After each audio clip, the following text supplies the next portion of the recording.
Well, one thing you will be doing post-retirement for, well, hopefully not just this year, but for a few years to come, is playing for CSK. So we're all very excited about that. நிறைய CSK fans after this season எந்தெந்த பிளேயர்ஸை release பண்ணணும் அப்படின்னு வந்து சில fans அவங்களோட ப்ரெடிக்ஷன்ஸை கொடுத்துருந்தாங்க. அதில் பார்த்தப்போ நிறைய பேரோட அந்த லிஸ்ட்டில் வந்து ஆஷனோட நேம் வந்து மென்ஷன் ஆகியிருந்தது. ஃபேன்ஸோட ஃப்ரஸ்ட்ரேஷன் இஸ் அப்சல்யூட்லி ரைட் தான். ஏன்னா இப்போ ஆஷனா நீங்கள் பவர் பிளேல யூஸ் பண்ணுறதுக்காக தான் வந்து வச்சிருக்கீங்க. அவர் பவர் பிளே பவுலர் தான் இந்த கடந்த சீசனாக நம்ம பார்த்தோம்னா. ஆனால் இந்த சீசனில் அவர் அடி வாங்குறப்போ வந்து அவரை நீங்கள் எந்த இடத்துல யூஸ் பண்ணீங்க அது ஒரு பெரிய பிரச்சனையாக வந்து மாறுது. அண்ட் ஆஷனா 11ல் இருந்தானா அன்ஷுல் கம்போஜ் அவங்களால யூஸ் பண்ண முடியாத மாதிரி ஆகிருது. வாங்கடையில் நம்ம எம்ஏ ஃபேஸ் பண்ணப்போ கூட வந்து எதுக்காகப்பா ஆஷை கொண்டு வந்தீங்க? உங்களுக்கு அன்ஷுல் கம்போஜ் எல்எஸ்ஜி கேமில் வந்து அந்த பவர் பிளேல 3 ஓவர்ஸ் வந்து போல் பண்ணியிருந்தாரு. கலீல் அஹ்மத் ஒரு 3 ஓவர்ஸ் போல் பண்ணியிருந்தாரு. உங்களுக்கு அந்த காம்போ வந்து கரெக்டாக செட் ஆயிருந்தது. அதை டிஸ்டர்ப் பண்ணுறதுமே ஆஷை கொண்டு வந்து தேவையில்லாமல் அவரை போல் பண்ண வச்சு. எஸ், அந்த கேமில் ஆஷ் வாஸ் குட் தான். அவர் தான் வந்து சிஎஸ்கேக்காக அந்த கேமில் ஒன் ஆஃப் த பெஸ்ட் பவுலர்ஸாக இருந்தார். எக்கானமிக்கில் போல் பண்ணியிருந்தார். பட் அந்த கேமில் சிஎஸ்கே நிலைமை எப்படி இருந்துச்சுன்னு உங்களுக்கு தெரியும். நமக்கு விக்கெட்ஸ் தேவையா இருந்தது. நீங்கள் சொல்லலாம் அந்த கேமில் சாண்டனர் சூப்பராக பவுல் பண்ணியிருந்தார். அதனால வந்து சிஎஸ்கே ஸ்பின்னு கொஞ்சம் அசிஸ்டன்ஸ் இருக்கு. அதனால ஜடேஜா, நூர், அஸ்வின் அந்த ட்ரியோட போனாங்க அப்படின்னு சொன்னாலுமே உங்களுக்கு அன்ஷுல் கம்போஜ் டெலிவர் பண்ணியிருக்காரு. அவரோட டெபியூ கேம்லேயே ஆன் ஃபீல்டில் வந்து ஒரு சூப்பரான ஒரு சேவ் பண்ணியிருப்பாரு. அதுக்கப்புறம் வந்து ஒரு விக்கெட்டுமே வந்து கேகேருக்கு எதிராக எடுத்திருப்பாரு இல்லையா? ஸோ அவரோட எல்எஸ்ஜி கேம்லையும் கண்டினியூ பண்ணிருந்தாங்க. எல்எஸ்ஜி கேம்லேயும் சூப்பராக பவுல் பண்ணதுனால எல்லாருமே என்ன எக்ஸ்பெக்ட் பண்ணுவோம்னா எம்ஏ கேம்லையுமே அவர் தான் ஸ்டார்ட் பண்ணுவார்னு. பட் அன்ஃபார்ச்சுனேட்லி ஆஷ் வந்தப்போ நிறைய ஃபேன்ஸ் அதை வந்து அக்செப்ட் பண்ணிக்க முடியல. அண்ட் அதுதான் வந்து சிஎஸ்கேக்கு இந்த ஹோல் சீசனாகவுமே இருந்திருக்கு. ஆஷோட பர்ஃபார்மன்சஸ் வந்து wasn't up to the mark. அதனால தான் சிஎஸ்கே ஃபேன்ஸ் என்ன டிமாண்ட் பண்ணியிருந்தாங்கன்னா ஆஷுக்கு பதிலாக ஒரு எக்ஸ்ட்ரா பேட்டரை கொண்டு வாங்க. நம்மளோட பேட்டிங் வந்து ரொம்ப ரொம்ப வீக்காக தெரியுது. நீங்கள் ரச்சின் ரவீந்திரா வந்து தேர்ட் ஸ்பின்னராக யூஸ் பண்ணிக்கோங்க அப்படி இப்படி நிறைய பேர் சொன்னாலுமே சிஎஸ்கே அதெல்லாம் பண்ணல. பட் எஸ், நம்ம சொன்ன மாதிரி ஆஷை மட்டும் ட்ராப் பண்ணியிருந்தாங்க. அதுக்கு பதிலாக they went for Anshul Kamboj. That was also fine தான். ஆனால் திரும்ப வந்து ஆஷனாவை 11க்குள்ளே கொண்டு வந்து அந்த எம்ஏ கேமில் வந்து எதுக்குன்னே தெரியல. அதில் காமெடி என்னன்னா லாஸ்ட் கேம் நம்ம சேப்பாக்கில் தான் ப்ளே பண்ணியிருந்தோம். சேப்பாக்கில் வந்து நம்ம ஆஷ் வந்து எல்லா 7 கேம்ஸுமே வந்து கண்டிப்பாக ப்ளே பண்ணுவார். அதே கேம்ஸில் வந்து மேபி நீங்கள் அன்ஷுல் கம்போஜை கொண்டு வரலாம் தான் சீசனுக்கு முன்னாடி நம்ம சொல்லியிருப்போம். பட் அதுக்கு ஆப்போசிட்டாக தான் இந்த சீசனில் இப்போ நடந்திருக்கு. எனிவே எல்லா ஃபேன்ஸோட கருத்து என்னன்னா நெக்ஸ்ட் சீசன் ஆஷை வந்து ரிலீஸ் பண்ணியிருக்கப்பா உங்களுக்கு 9.75 crores வந்து பர்ஸில் ஆட் ஆகும். நீங்கள் நல்ல ஒரு ஓவர்சீஸ் ஹிட்டருக்கு போகலாம். உங்களுக்கு ஒரு ஓப்பனர் வேற நல்ல ஒரு பிளேயர் தேவைப்படுறது. ஏன்னா 2 பேருமே இன்எக்ஸ்பீரியன்ஸ் தான் இப்போ நம்ம டீமில் வந்து ஓப்பனர்ஸாக இருக்காங்க, ஆயுஷ் மாத்ரே அண்ட் ஷேக் ரஷீத். அதனால உங்களுக்கு ஒரு நல்ல ஓப்பனர் நெக்ஸ்ட் சீசனில் தேவைப்படும். ஸோ அதுக்காக வந்து பர்ஸை வந்து நிறைய வந்து சேர்த்து வச்சுக்கோங்க. அதனால ஆஷை ரிலீஸ் பண்ணிருங்க தான் எல்லாருமே வந்து டிமாண்ட் பண்ணியிருந்தோம். ஆனால் இட் லுக்ஸ் லைக் ஆஷ் வந்து இந்த சைக்கிள், அதாவது டில் 2027 வரைக்குமே வந்து ஆஷ் வந்து நம்ம சிஎஸ்கே தான் வந்து கண்டினியூ பண்ண போறாருன்னு ஆல்மோஸ்ட் இப்போ கன்ஃபார்ம் ஆயிருக்கு. இப்போ ரீசெண்டாக சிஎஸ்கே ரிலீஸ் பண்ண ஒரு பாட்காஸ்ட்ல வந்து ஆஷ் அண்ட் மைக் லெஸி வந்து வேற பார்ட் ஆஃப் இட். ஸோ அதில் மைக் லெஸி என்ன சொல்லியிருக்காருன்னா வந்து உங்களோட போஸ்ட் ரிட்டையர்மெண்ட்க்கு அப்புறமா, அதாவது இந்த இயர் கிடையாது, ஒரு ஃபியூ இயர்ஸ் டவுன் த லைன்ல இஸ் பிளேயிங் ஃபார் சிஎஸ்கே அப்படின்னு சொல்லியிருப்பாரு. ஒரு விதமான emotional bonding between CSK and Ashwin இருக்கிற காரணத்தில் அவங்க ஜஸ்ட் பை 1 சீசன் வந்து ஆஷை ரிலீஸ் பண்ண மாட்டாங்க. அண்ட் இப்போ மைக் லெஸிலாம் பேசுறத பார்க்குறப்போ கண்டிப்பாக வந்து Ash is not going to retire. So Ash retire ஆகலனா அவர் கண்டிப்பாக வந்து சிஎஸ்கேவோட தான் அவரோட கரியர் எண்டு ஃபுல்லாகவுமே கண்டினியூ பண்ண போறாரு. அண்ட் அது ஏனுமே உங்களுக்கு தெரியும். பிகாஸ் நம்ம மேனேஜ்மெண்ட்ல இருக்கிற ஒருத்தர் வந்து ஆஷ் அவரோட லாஸ்ட் ஸ்டேஜஸ் ஆஃப் கரியர்ல வந்து சிஎஸ்கேவோட தான் விளையாடணும் அப்படின்னு வந்து சீசன் ஆரம்பிக்கிறதுக்கு முன்னாடி வந்து எழுதப்பட்ட ஒரு விஷயம். அதனால ஆஷ் அண்ணா நெக்ஸ்ட் இயருமே சிஎஸ்கேவோட கண்டிப்பாக கண்டினியூ பண்ணுவார்.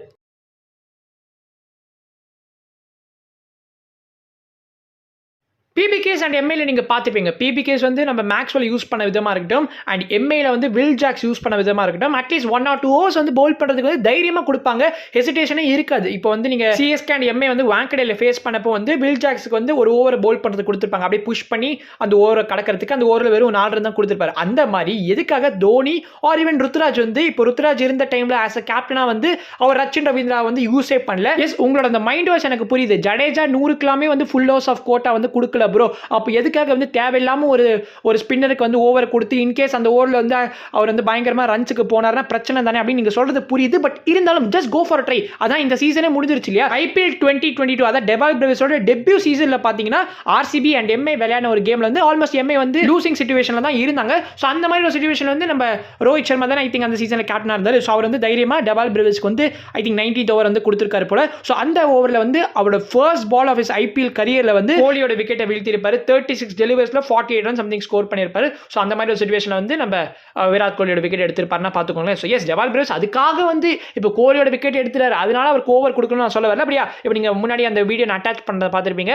வன்ஷ் பேடியோட விக்கெட் வந்து காட் அண்ட் போல்ட் முறையில் வந்து நம்ம ஜவால் பிரேவ்ஸ் பிராக்டிஸ் மேட்ச் ஒன்று ப்ளே பண்ணியிருந்தாங்க இப்போ ரீசெண்டாக அவங்களோட ஹை பர்ஃபார்மன்ஸ் சென்டரில். அதில் வந்து விக்கெட் எடுத்திருக்காரு போல. இப்போ நடந்து முடிஞ்ச SA20 சீசன் 3ல ஜவால் பிரேவ்ஸோட பேட்டிங் நீங்க நிறைய இடத்துல பார்த்துருப்பீங்க. 10 இன்னிங்ஸ் வந்து 291 ரன்ஸ்லாம் நம்ம ஒரு வீடியோவில் சொல்லிப்போம் இல்லையா. அவர் பவுலிங்லயுமே பார்த்தீங்கன்னா 3 விக்கெட்ஸ் எடுத்திருக்காரு இந்த சீசன்ல.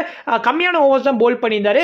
ஜட்டு அண்ட் போத் எண்ட்ஸ்ல நல்லா போல் பண்ணிட்டு இருக்கிறப்ப அந்த மாதிரி ஒரு சிச்சுவேஷன்ல ஜவால் பிரேவ்ஸ் வந்து 1 ஓவர் புஷ் பண்றது கொடுத்தீங்கன்னா பெர்ஃபெக்ட்டா இருக்கும். IPL 2028 பார்த்தீங்கன்னா ஒரு லேட்டஸ்ட் அப்டேட் நமக்கு இப்போ கிடைச்சிருக்கு. So right no we are in 2025, 2026 and 2027 இந்த 3 இயர்ஸ் தான் பார்த்தீங்கன்னா இந்த மீடியா சைக்கிள். ஆக்சுவலி இந்த மீடியா சைக்கிள் வந்து ஐ திங்க் 2022 or 2023 சைன் பண்ணியிருந்தாங்க. ஸோ அப்போ வந்து 48,390 crores வந்து வியக்கம் 18 and star sports I think வந்து பை பண்ணியிருப்பாங்க. பிளான் படி 2023 அண்ட் 2024 எடிஷன்ல வந்து 74 மேட்சஸ், 2025 2026 இந்த 2 இயர்லையுமே வந்து 84 மேட்சஸா வந்து இருந்திருக்க வேண்டியது. தென் 2027லேருந்து பார்த்தோன்னா வந்து 94 மேட்சஸா வந்து மாற வேண்டியது. பட் இப்போ என்ன நடந்திருக்குன்னா டியூ டு சம் இஷ்யூஸ் இந்த சீசன் வந்து அந்த 84 மேட்சஸா அவங்களால வந்து மாற்ற முடியல. ஸோ 74 மேட்சஸோட தான் இந்த வருஷமே வந்து இப்போ நடந்துட்டு இருக்கு. ப்ராப்ளி நெக்ஸ்ட் இயர் ஆர் 2027ல பார்த்தோன்னா 84 மேட்சஸ் நம்ம எக்ஸ்பெக்ட் பண்ணலாம் ஒரு IPL சீசன்ல. அதுக்கப்புறம் 2028ல இப்போ நம்ம அருண் தமல் என்ன கன்ஃபார்ம் பண்ணியிருக்காருன்னா கண்டிப்பா 94 மேட்சஸ் வந்து 2028 சீசன்ல வந்து இருக்குங்க. பட் நியூ டீம்ஸ் ஆட் பண்றதுக்கு எந்த ஒரு ஐடியாவுமே கிடையாது. ஹோம் அண்ட் அவே ஃபார்மேட் வந்து இப்போ வந்து கொண்டு வர போறோம். அதாவது இவ்வளவு நாளா அந்த ஹோம் அண்ட் அவே ஃபார்மேட் இருக்குதான். பட் இருந்தாலும் எல்லா டீம்ஸோடையுமே வந்து ஹோம் அண்ட் அவேல ப்ளே பண்றது கிடையாது இல்லையா. ஸோ 14 மேட்சஸ் தான் ஒரு டீம் இப்போ இந்த இயர்லாம் வந்து ப்ளே பண்ணிட்டு இருக்காங்க. பட் 2028லேருந்து வந்து 18 மேட்சஸா மாறும். ஸோ 9 மேட்சஸ் ஹோம்ல விளையாடுவாங்க, 9 மேட்சஸ் அவேல விளையாடுவாங்க. ஃபைனலா இன்னைக்கு நடக்க போற மேட்ச் பத்தி பார்க்கலாம். CSK and PBKs at Chepauk விளையாட போறாங்க. லாஸ்ட் 2024 எடிஷன்ல வந்து CSK PBKs எதிராக வந்து சேப்பாக்ல லூஸ் பண்ணியிருந்தாங்க. அகைன்ஸ்ட் PBKs நம்மளோட ஹெட் டு ஹெட் ரெக்கார்டுமே புவரா தான் இருந்திருக்கு. ஃப்ரம் 2021 இயர்லேருந்து இப்போ 2025 வரைக்கும் வந்தீங்கன்னா 7 மேட்சஸ் PBKs எதிராக விளையாடி இருக்கும். அதுல 6 வாட்டி PBKs வின் பண்ணிருக்காங்க.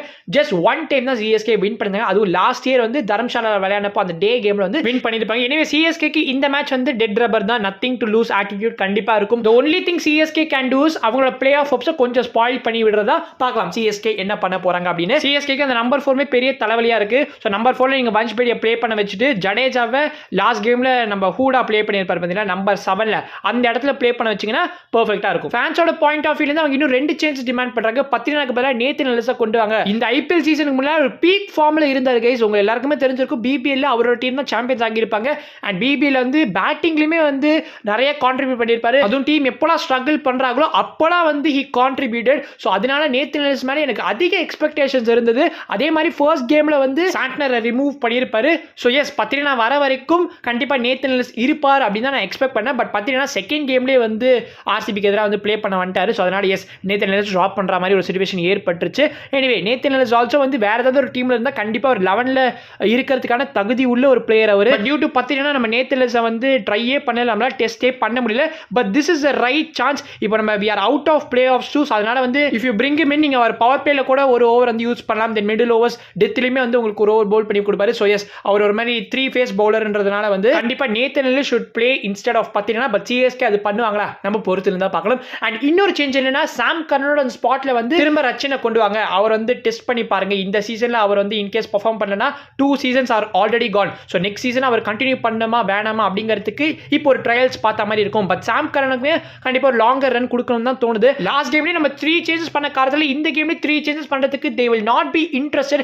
நமக்கு ஒரு ஃபிக்ஸ்ட் 11 இந்த சீசன்ல கிடைக்காது தான் ஒரு பெரிய பிரச்சனை. that has been the season for us. But கண்டிப்பா இன்னைக்கு one change for sure. Vansh Bedi in place of Deepak Hooda. And Nathan Ellis கண்டிப்பா பத்தினாக்கு பதிலாக கொண்டு வரதுக்கு பாசிபிலிட்டிஸ் இருக்கு. கம்மிங் மேட்சஸ்ல இந்த மேட்ச்ல கொண்டு வராங்களா அப்படிங்கறத நம்ம பொறுத்து இருந்து பார்க்கலாம். ஸோ இன்னைக்கு நடக்க போற மேட்ச்ல CSK ஓட 11 என்னவா இருக்கும் அப்படிங்கறத கண்டிப்பா கமெண்ட் செக்ஷன்ல டிராப் பண்ணுங்க.